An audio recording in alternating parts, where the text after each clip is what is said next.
All right, guys, let's get into it. We are back with another podcast. So excited to be here again as usual. This is my second podcast. I hope you all enjoy it. My name's John. Let's get right into it. So today I sort of just want to talk about the things that were actually not taught in school. A lot of times I feel like we graduate high school and we start getting into real life, and then we realize that, oh my goodness, there's still so many different things to learn and so many things I didn't know. Is this normal? Like, why has nobody told me this, right? And a lot of times it can seem like the entire time you spent in high school was a total waste, depending on where you're coming from and what kind of school you went to. For example, if you come out of school not knowing how to do taxes, but you did the Pythagorean theorem and you want to be a police officer or major in science or an art degree or something, your chances are you might not need the Pythagorean theorem much, especially if you're not doing anything related to geometry. But with a lot of things in everyday life never being taught, you're left struggling to catch up a little bit, and sometimes. And so I just want to go through a list of all the different things that we tend to miss out on. At least this is just a general consensus. Haven't looked into this a lot. These are things that I did not know how to do coming out of high school or college, for that matter. And it seems to be a general consensus, especially when browsing the internet, that these are things that a lot of people don't know how to do and wish they were taught. So let's just go through it. Yeah, a TFSA versus an RSP. This is a classic one. If you're in the States, that would be like a Roth IRA or a 401k. But here in Canada, we have TFSAs and RSPs. And a lot of times, I see a lot of kids, I've spoken to a lot of kids who've just come out of high school, and they don't seem to have any sort of concrete plan for saving and getting ahead in terms of finance. And it's really unfortunate because school is the place where you're supposed to prepare you for life. And it seems more and more like it's just about preparing you for a test, which then gets you into university, which prepares you for more tests. Not necessarily all of these other things that help you manage and run a normal and successful life. Well, a TFSA is basically just a tax-free savings account. All the money that you can afford to save, which is probably might be a lot depending on what you're doing. If you're already living on your own, then it would be less. Basically, you don't get taxed on that money. You don't get taxed on any of the returns or the dividends on that money, especially if you use that money in stocks. You can make a lot more money that way. Whereas RSPs are used for long-term retirement savings funds, right? So there's definitely a huge difference between the two. RSPs is long-term, tax-free savings. TFSAs are however long you want.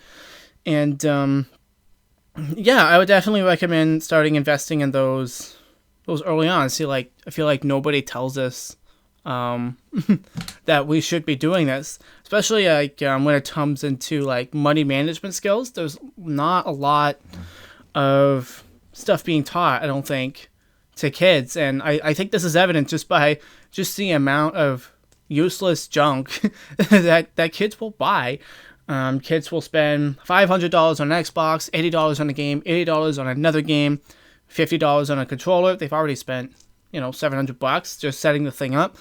And then a few weeks later, when they get another paycheck, they immediately go and buy a Switch. So, they've got the Xbox One X and they have a Switch, and they bought it all themselves, but they're out $2,000 already. And of course, this money is spent over time, so they don't really realize just how much money is slipping through their fingers. And just simple demonstrations like that seems to indicate to me that we have not done a very good job at teaching kids how to make healthy spending decisions that will actually benefit them in life in the long run, not just immediately today.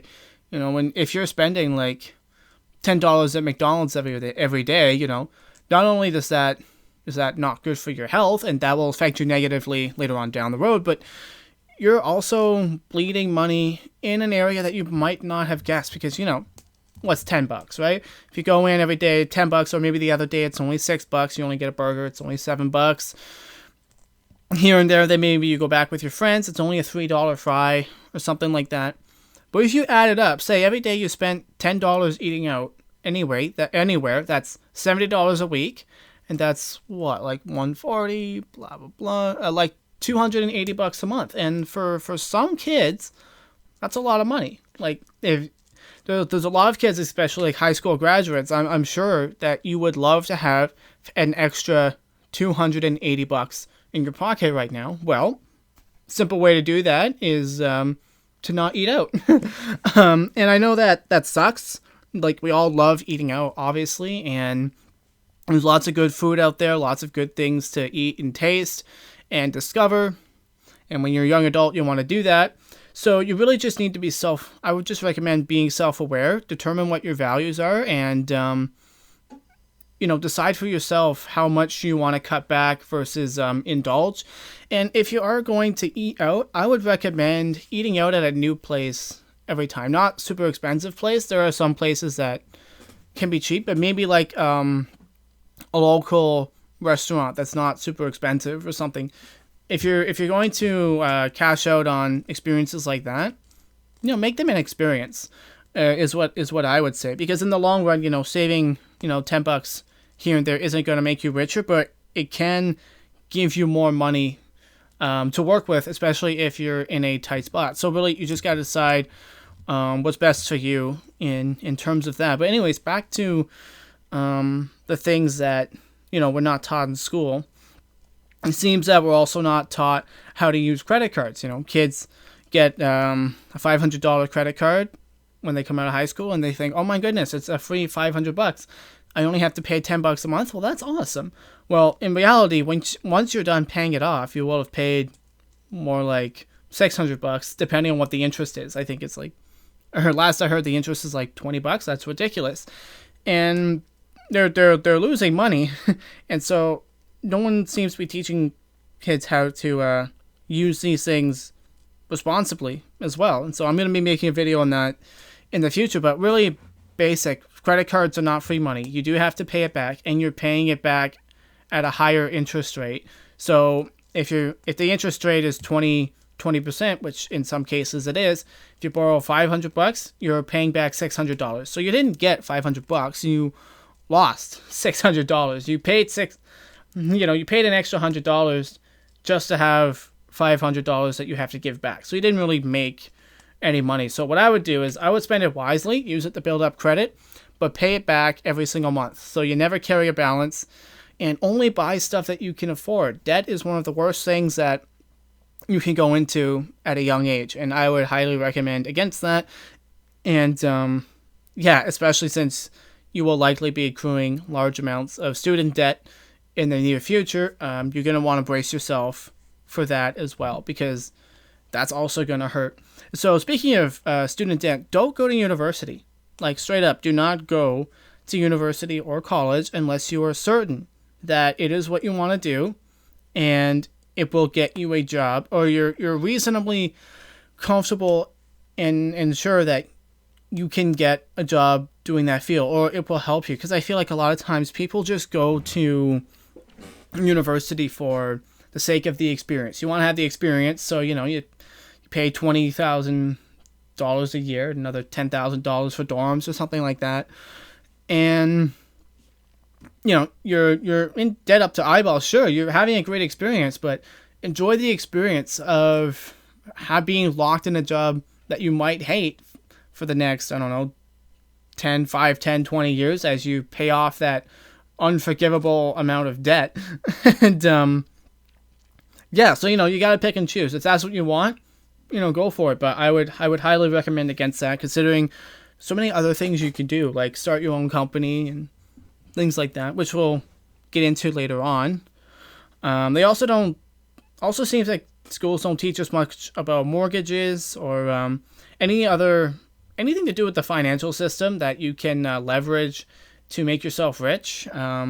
Seems that they don't teach us that as much as they should. Also, I heard a lot of times that the law is that we have in the country aren't exactly taught as well. You know, we know some of the laws, but it seems like there's an awful lot of legalities. As the older you get, the more laws you discover. Like, I'm like 23 now, and I'm still discovering laws I didn't know we had. And it's like, what? Nobody told me that. And so, yeah, I would definitely look out for that. And above all, I think skills in terms of productivity, persistence, and time management are all things that we would want to increase, or you should seek out these skills specifically for yourselves because they're going to help you a lot in the future. And also things like stress management, anxiety, depression, how to deal with those feelings, and how to help someone who's going through those. I feel like we really need to up the game in terms of how to do that, because honestly there have been times where I don't know what to do or how to help people, and I think through situations and I'm like, I don't actually know what to do if I was in that position or how I would help someone. So I would highly recommend that you sort of take it upon yourself to research that and learn that for yourself. That way, if you're ever in a position where you can help someone, you actually have a decent understanding of how to, because there are a lot of different things that go into mental health and stuff. And yeah, with all that being said, mostly what I want to talk about. I don't like to keep these podcasts too long. I want to let you get on with your day and do other things. Thank you so much for hanging out with me. It's been really fun talking and just going over things. I hope you've learned at least something from it. By all means, comment in the below. This is still a thing that I'm learning and getting better at. So yeah, I look forward to seeing what people's responses are. And with all that being said, thank you so much for listening and have a wonderful day. And I will see you guys later. Bye.